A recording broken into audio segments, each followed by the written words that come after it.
One of the things I most love about the Open University is that whilst there is a lot of printed material, there's also a lot of audiovisual material. Now, I'm someone who likes to learn by talking to people and by watching things. So here today I have met Dan Weinbren, the author of the Open University, A History, and we're in the Open University Library at Milton Keynes. Dan, you wrote this book. You must have read so many interesting stories and uncovered so much research in your quest to write such a long account of the Open University. What was it like writing this book?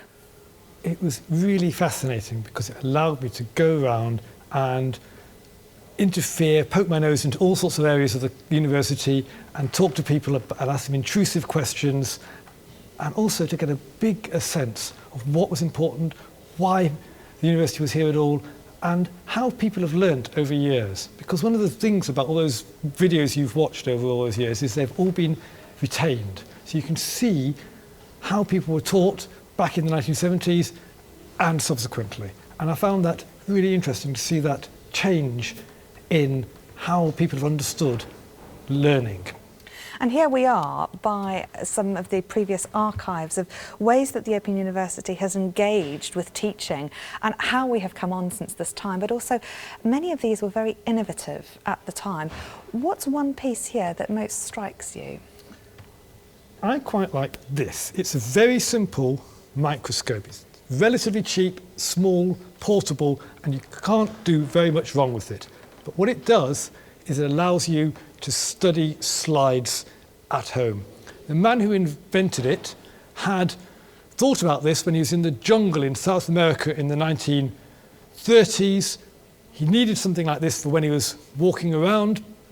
He then was imprisoned during the war in a Japanese prison camp and came up with a design and idea whilst he was there.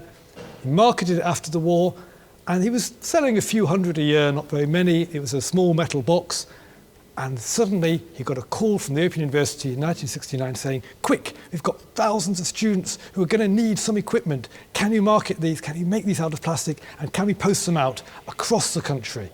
He obliged, he got it sorted out, and they sent these out. And this sort of machine here enabled people to scientists, not just to be white-coated men in laboratories, but actually to be in their own homes. So this allowed them to engage in proper experimentation without leaving their house. It meant that the university came to everybody's front room.